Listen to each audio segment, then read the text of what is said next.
Hey there, Doodle lover. Are you ready to finally feel proud of your Doodle's behavior? Not just their adorable face? Then don't miss my free 10-day Doodle Parent Challenge starting September 5th. It's the training reset you've been craving. Live, science-backed, and built just for Doodle parents like you. Head to thedoodlepro.com/parent challenge to save your free spot now. That's thedoodlepro.com/parent challenge. I'll see you inside. I have to tell you, I was super fangirling over today's guest. I could not wait for our interview to come.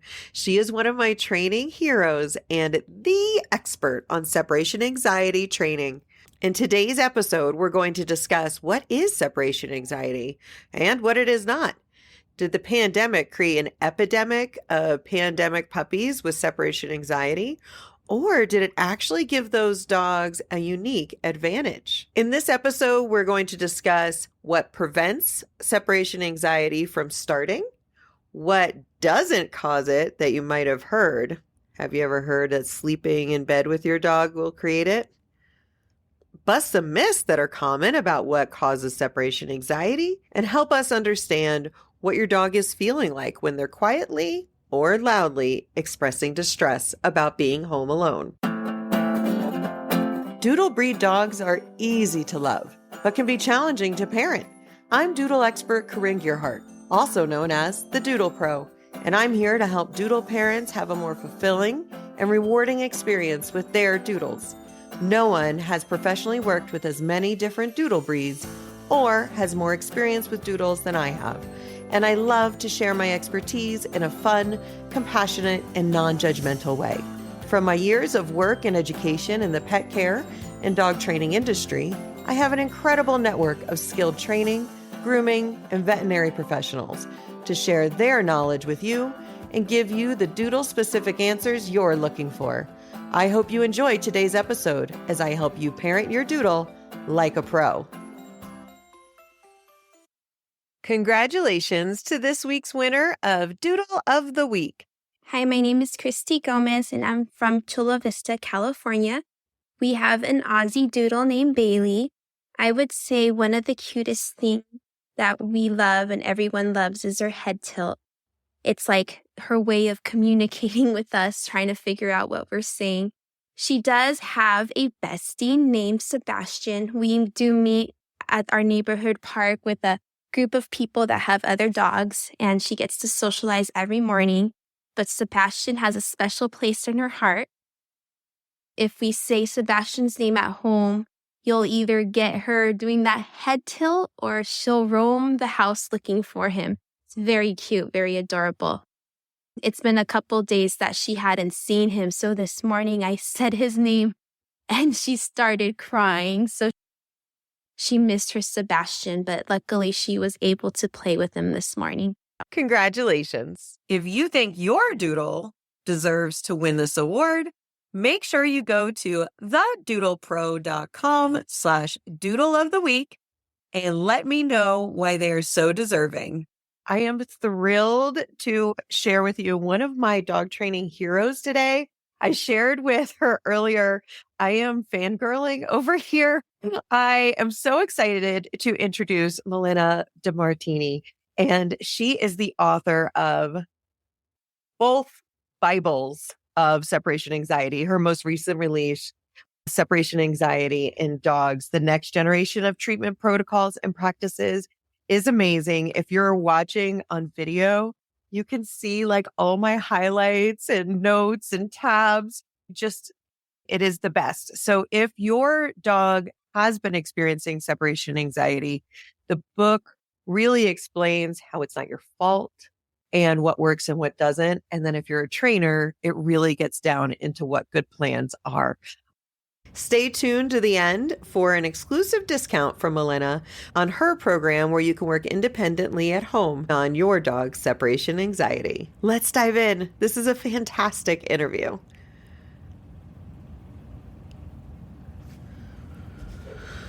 And Malena, I'm so happy to have you here. Thank you. Thank you, Corinne. I am thrilled to be here. And what you are doing in the dog industry and community at large, but specifically also as the Doodle Pro is incredible. So I'm fangirling back. So maybe this will be a small. Okay. All right. I'm going to be blushing. Thank you. Can you share with us? You have a breadth of experience with dog training, but you are the expert on separation anxiety. If we go to refer to other experts, you're who taught them. You run the separation anxiety certification program. We call them CSATs. There's over 200 of them now worldwide. And if somebody's experiencing separation anxiety for years, I've been referring them to CSATs. And I just would love to know, with all of the issues that are out there that our dogs could experience, why was separation anxiety your calling? I oftentimes say separation anxiety chose me. I did not choose it. And I've been working in the dog industry almost exclusively with separation anxiety now for over 20 years. And my very first case that was referred to me as a brand new graduate of Jean Donaldson's Academy for Dog Trainers was a separation anxiety case. Oh, And I was a newbie. I was as green could be. yeah. And I will never forget that experience because the woman, first of all, she called me, like literally my phone rang. That doesn't happen anymore. Who does that? And I picked up as that. Uh, and she said, "Hi, my name is such, and was referred to you because I really need help with my dog, Guinness, who has separation anxiety." And my immediate reaction was, okay, who can I refer her to? Because there's no way. I am too new. I don't want to touch this at all. And so I talked to her for a few minutes and then I said, listen, I really appreciate you reaching out. I think it's best because I'm a brand new trainer. And while I do understand and have been taught the basic principles of working with separation anxiety, I don't have the experience yet. And so I think it would be best if I referred you. Mm-hmm. Suddenly, I hear her start to bawl, like literally start to cry. Oh, And through her tears, she said, I understand, but could you at least refer me to someone that will work with separation anxiety? Because you are the seventh trainer that I have spoken to. And all of them say, I do everything, but not separation anxiety. and that still happens today. It still happens. It's better today than it was 22 years ago, but it does still happen. Fortunately, we now have people who specialize in separation anxiety. And so there are much better resources for people to locate. But I will never forget her. And what I said after talking her through her tears was, you're right. I'm probably going to give you 2 or 3 names, and all 2 or 3 people are going to say, I work with everything except for separation anxiety. And so I said, if you're willing, with full transparency that I am brand new and that we're going to have to figure this out together, I am more than happy to work with you. And if it gets over our head, we'll figure out versus from there. And so I started working with her and Guinness. And at the time, we were using confinement areas. And we taught Guinness, go to the pub, Guinness, go to the pub. Oh, adorable. That was his cue to go to his confinement area. Huh? And we were very successful. There's a big but that follows the very successful. So Yeah. I was like, look at me, brand new trainer. I'm hot stuff. I think, yeah, anxiety dog. And suddenly I lived in the San Francisco Bay Area, and it was a very tight knit training community. And everybody was like, great. I hate separation anxiety. Someone to send them to. Now we're sending them to Malena. And it was interesting because I was high on my own success, falsely Mhm. because the very second case that I took on, where I applied the same thoughts and principles, Right? crashed and burned, just crashed and burned. And I realized at that time, having all of these inquiries coming in, that I had a choice to make.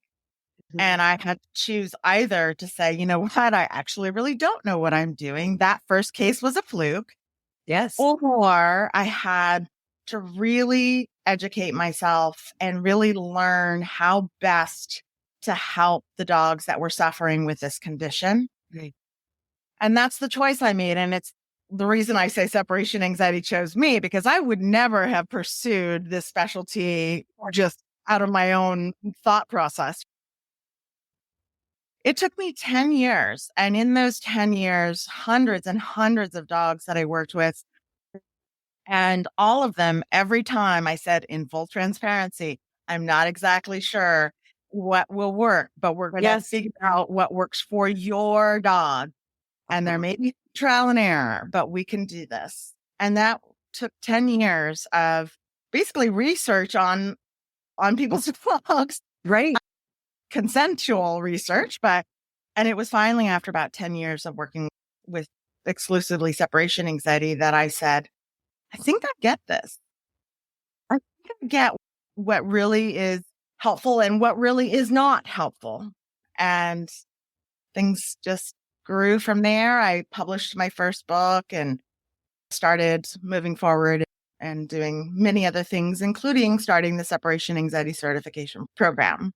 Which we are so grateful for, because as I am not a trained CSAT, I look to the CSATs and the people that you've trained in your program as my resources to refer people to.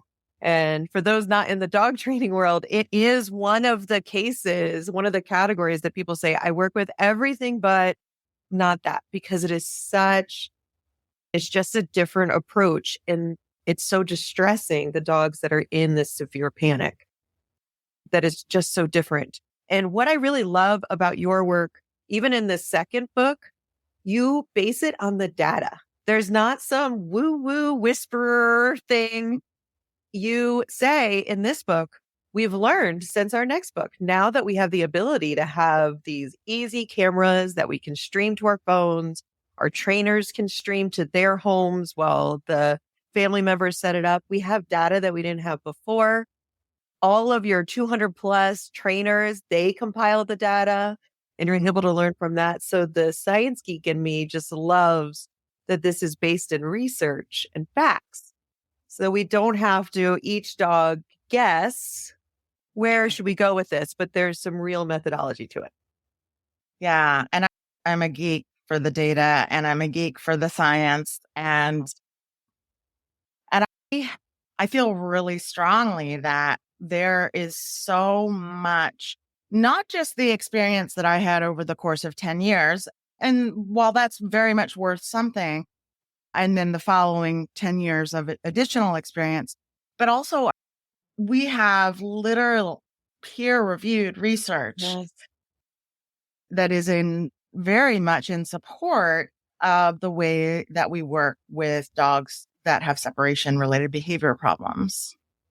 There was a lot of articles and little segments on TV that would talk about with the pandemic puppies and separation anxiety. And people often have a vague idea what that means. If you were to describe to a doodle parent what these sort of issues actually look like, how you define it, could you share that? You bet. And this is so important for a number of reasons, which I'll share after. But first and foremost, separation anxiety is akin to a phobia. Mm. And by definition, a phobia is completely irrational to those that are not experiencing it, Yeah. but incredibly real to the individual that is, which in this case is the dog. And so I'm very commonly asked by pet parents that will say, but I come home every single time. Like, why does he not or she not understand that I always return? And I just have to lean into, It may not be rational to you, but this is so very real to your dog. Mhm.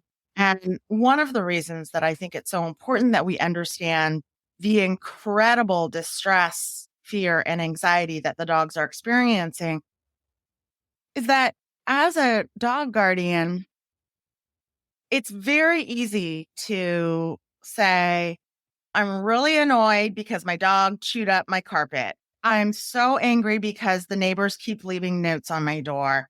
And shoot, I just cannot clean up one more pee and poop mess when my dog is home. It's easy to kind of throw our energy into frustration and anger. And we don't get Uh, it, right? when we don't get it. And that's why I want people to really understand that this is involuntary behavior. There is Mhm. no spite involved. There is no cognitive, I'm going to get back at her because she left me. None of that. And if we understand that level of panic that the dog is experiencing in an involuntary way, maybe we Mhm. can all of those angers and frustrations. And while they'll still exist, we can move that over to empathy. Yes. Empathy for our dogs because they are not trying to give us a hard time. They are having a hard time. And you share that empathy also for the pet parents Oh, that very much. you So. didn't love them too much. You didn't. And I definitely highlighted that in mine as like thankful. Um, so this isn't your fault. And there is such a genetic component that you have found in the research that That's they come out of the womb this way sometimes. They certainly can. And we don't know enough about the genetic pieces of it. We know a lot about what does not cause separation anxiety. We don't know as much about what does. Yes. And that genetic piece is relatively recent, maybe about 2016, something around there, where they discovered a haplotype. So for general sake, like a genetic marker that was associated with separation anxiety. And the thing that is interesting is while, yes, they can come out of the box with separation anxiety, they can also have this influence of what we talk about with epigenetics, Mhm. wherein they have, let's say, this genetic marker, but it will take a certain amount of environmental influences in order to turn on that predisposition that exists. So they don't necessarily have to start out as a puppy. They could be just fine for several years. And then some sort of precipitating event or combination of events could bring about the actual problem. And most doodle parents got their dog from a breeder. Correct. And that makes it even more significant that you're going with an ethical breeder who is using something like puppy culture, et cetera. If you go to the nearby pet store, you can guarantee the amount of stress they've had like since birth. And the deck is stacked against them even more. That's right. That's right. And it's amazing to me, the not just separation related, but the research and information that is out there about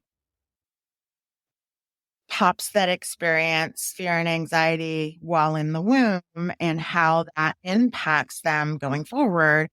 And I 100% agree with you that finding an ethical and strong understanding breeder Mhm. is really what you need for any breed, but certainly Yes. for Doodles, of course. Yes. It's so important. You mentioned the causes and what causes and doesn't cause separation anxiety. Can you dive into that a little for us? You bet. So, one thing that I want everybody to remember, and for those of you out there that are science geeks, like both Corinne and I, correlation does not equal causation. Okay. Mhm. And really, all that means is that things that are associated, behaviors and environmental influences that are associated with, in this instance, separation anxiety, just because they're associated doesn't mean they're causational. Mhm. And so we have a lot of interesting data about associated behaviors and associated instances and environmental influences that are correlational. But that doesn't mean these are the causes. And we have so little about causation. Yes, we know a little bit now about this genetic predisposition, but all the other things remain a little bit ambiguous, a little bit blurry. Here's the good news, though. We know so much about what does not cause separation anxiety, which is really almost as important as knowing what does, right? Yes. In 1991, there was a research paper done by a group of individuals and someone named McCrave. And that was the first research, or to my knowledge anyway, that really dove deeply into, do spoiling behaviors cause separation anxiety?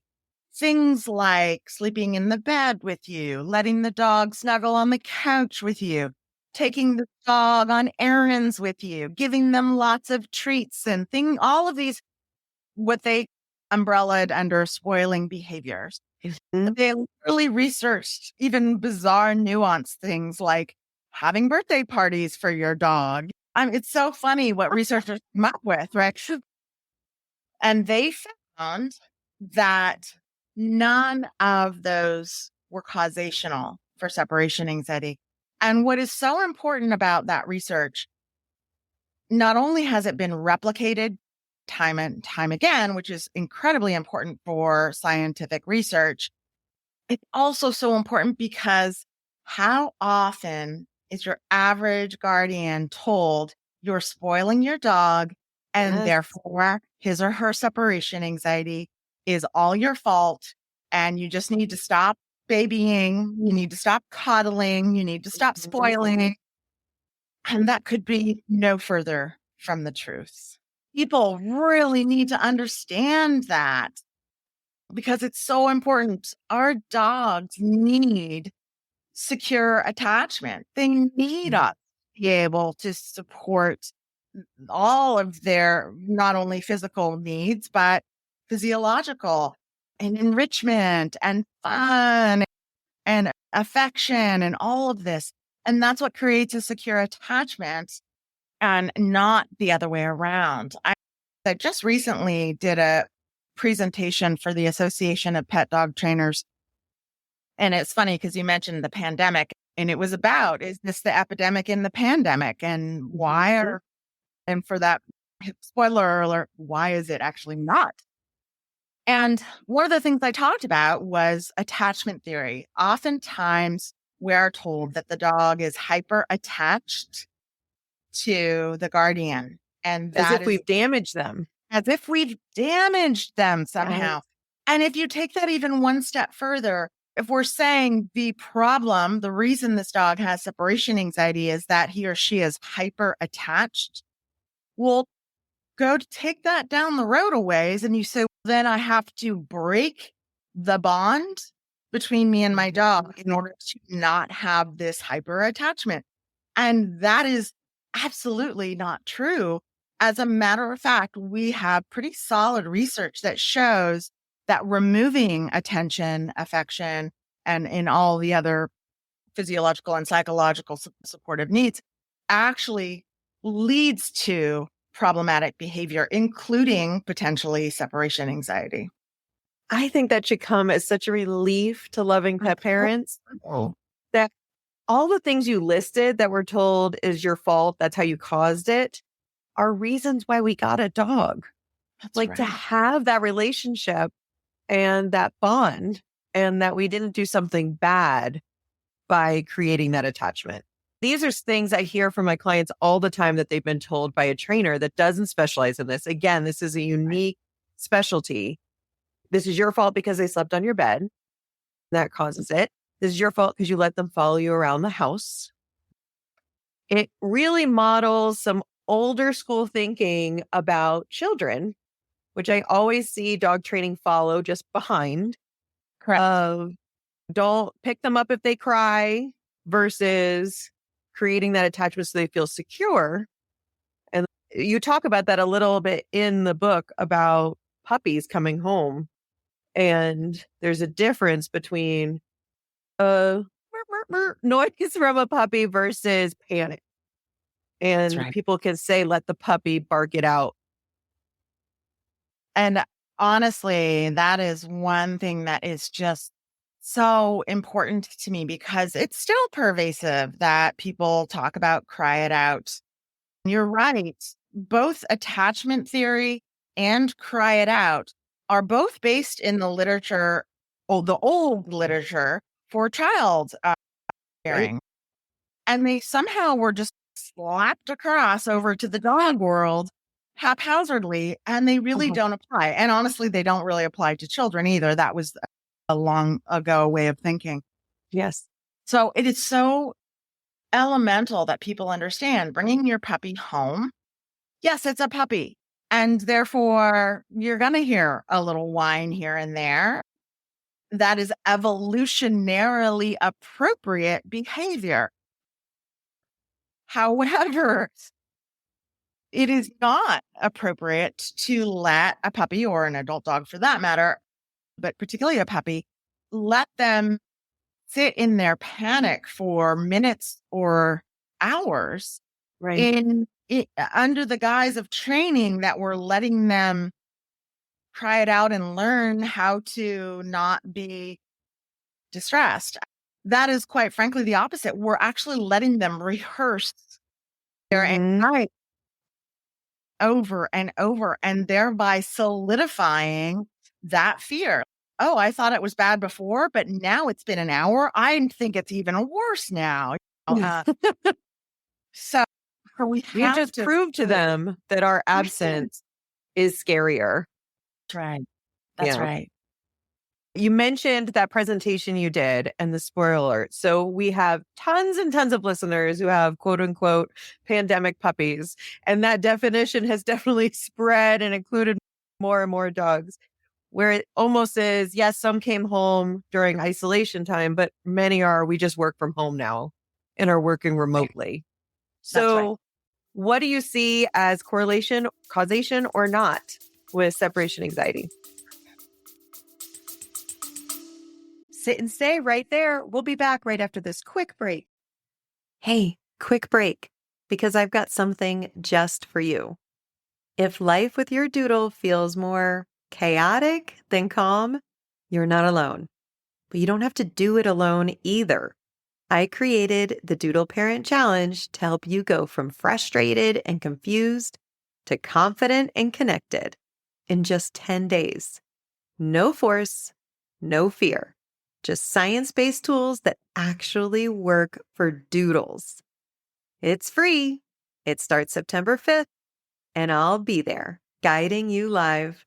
Head to thedoodlepro.com/parent challenge and grab your spot now. Let's make calm feel possible again.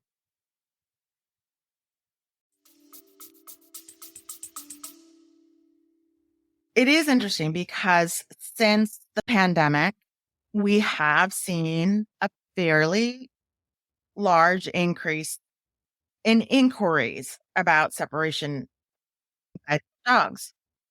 And so that begs the question, with the pandemic, did this cause this problem or is it Yes.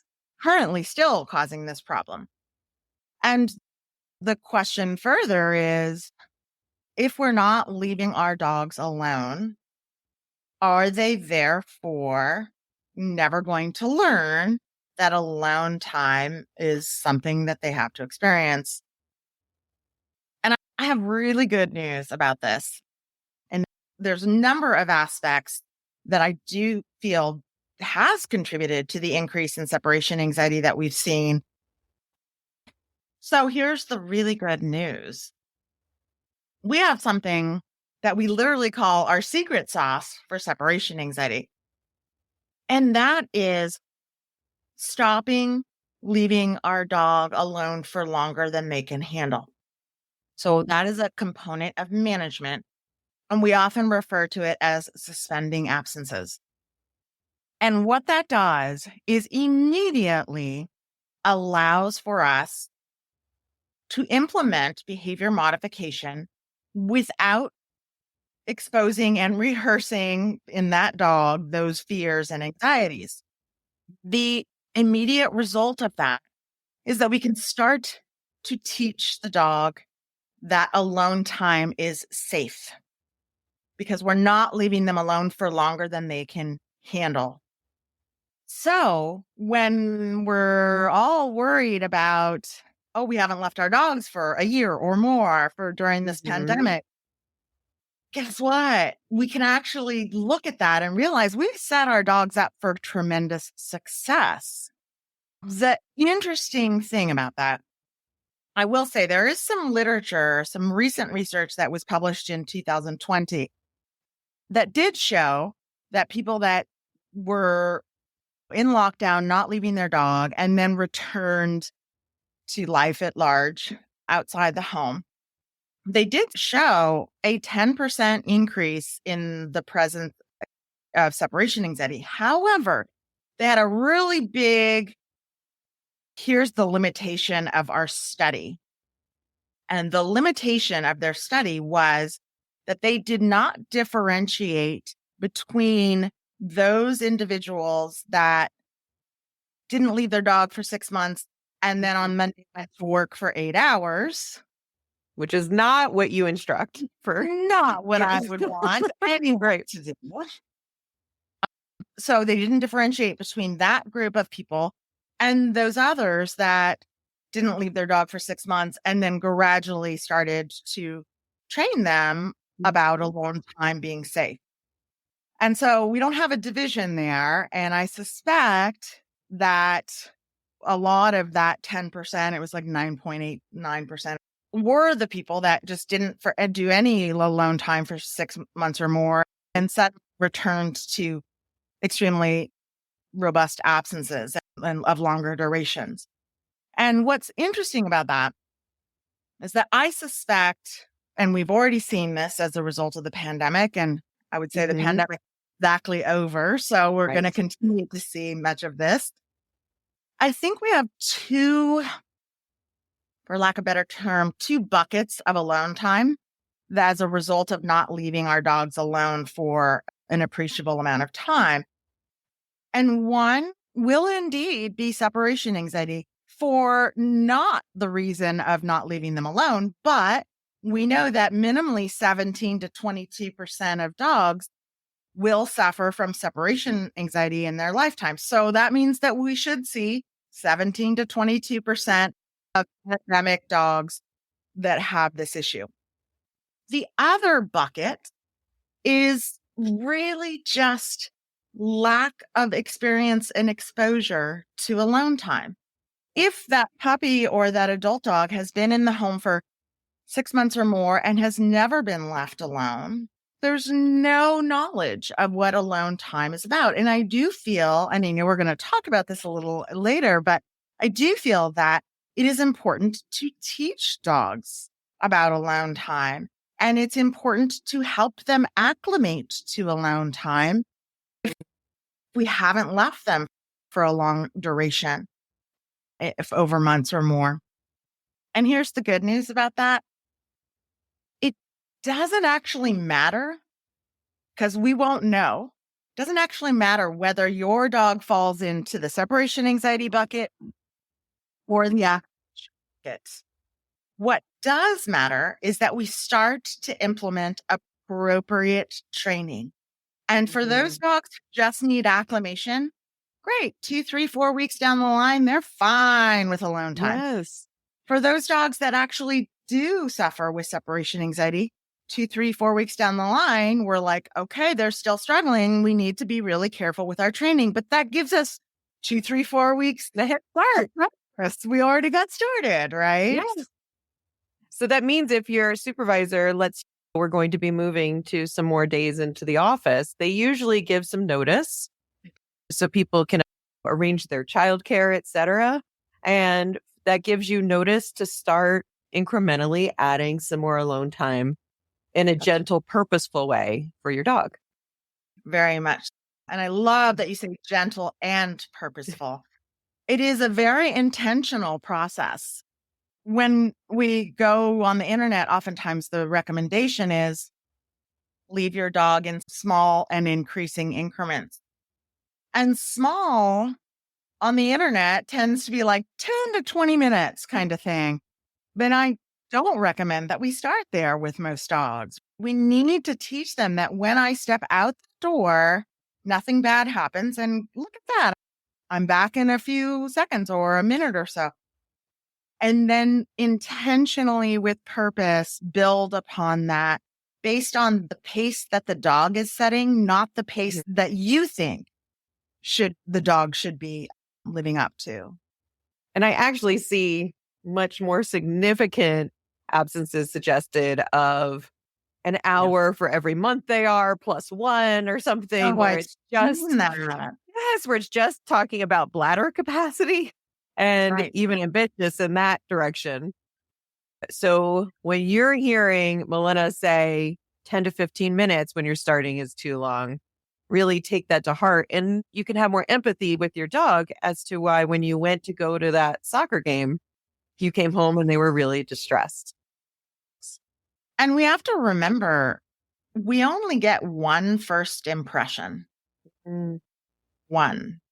And so that first time you leave your puppy or adult dog home alone, let's not make it a bad first impression. Let's make it the best and most optimal first impression that we possibly can make, which may mean a 30-second absence or less, depending on the dog. And that's okay. It's not like you'll be stuck at a few seconds for the rest of the dog's life. Absolutely not. Absolutely not.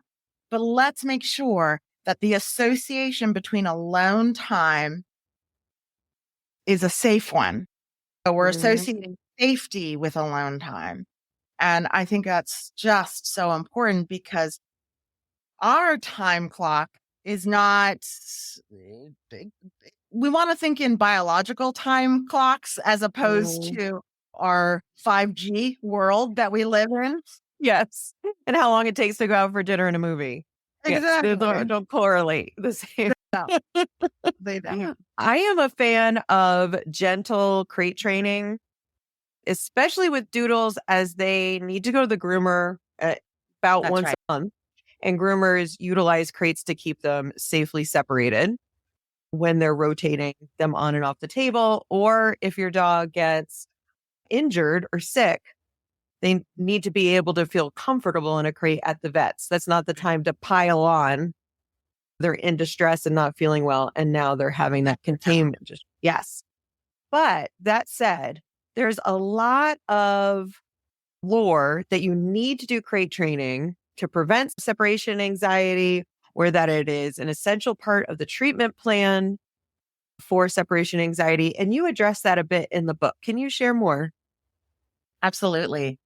And I could not agree with you more about gentle introduction to crate training and to crates in general. I've always felt that it's an ideal training process as long as we go about it very gradually and gently. But it's ideal for many purposes. Like you said, the veterinarian, transport. I think it's safer to transport dogs in a crate in the car. And I actually had this even more solidified in the last several years. I happen to live in Northern California, and we have fire season here now. And a couple of years ago, we were on standby evacuation due to the fires that getting closer. And we had researched, and the evacuation centers would not allow you to bring a dog or cat for that matter, but they would not allow you to bring a dog if your dog wasn't appropriately behaved in a crate. And what is your option if you cannot bring your dog to the evacuation center? That's a life or death type of a scenario. And I realize it's a little fantastical, but that's how I felt. Like, fortunately, I have trained both of my dogs to be comfortable for me, it's a little Sherpa because they're little dogs, crate confinement. And I do think it's very important. Having said that, I want people to understand that there is a difference between using a crate appropriately and training gradually and using it specifically for alone time. particularly if the dog is either A, not yet comfortable in the crate for any appreciable duration, or B, if they are showing signs of confinement anxiety. And the reason I mention confinement anxiety in particular is that it is comorbid with separation anxiety. In other words, large percentage of separation anxiety dogs also suffer with confinement anxiety, and vice versa. A lot of confinement anxiety dogs also suffer with separation related behavior problems. And so I think it's really concerning that continues to be like the go-to information on the internet. Like, you got to crate them if they've got separation. One of the reasons I think it is still prevalent is that we have this conception that, well, I have to crate my dog because he chews on the door frame when he's alone. And I understand that, right? You don't want your house destroyed. You don't want him peeing or pooping on your living room carpet. Or injuring themselves. Yeah. Or injuring themselves. Yeah, absolutely. Although injury rates are significantly higher when in the crate versus when out. I used to own a top dog walking company in Denver. And so I got to go into lots of people's homes and work with their dogs in their own setting. And we would see things called impact crates. And those are like boxes of steel that no matter how strong a bear is, couldn't get out. Or people zip tying the crate because their dog would have a history of breaking out of something that you wouldn't even think they could. And sometimes dogs where they would have rubbed their nose raw and were bleeding, trying to get out because of their teeth. So can you tell us why that's happening for their dogs in a different way? Yeah. We talked about how this is a phobia and how dogs are panicking. And I want to bring it into a human analogy. If you were having a panic attack over whatever makes you scared, for me, it's spiders. Like, don't even go there. If you were having a panic attack and I put you into a small closet, do you think that panic would somehow dissipate? No. For 90+% of people in this case dogs, the panic is still super prevalent. It's just now confined to a very small space. And in the case of impact crates and zip ties and Alcatraz crates and all the other brands, in those cases, we are actually forcing the dog to be in a small space with no means of escape, with no means of expression about their panic.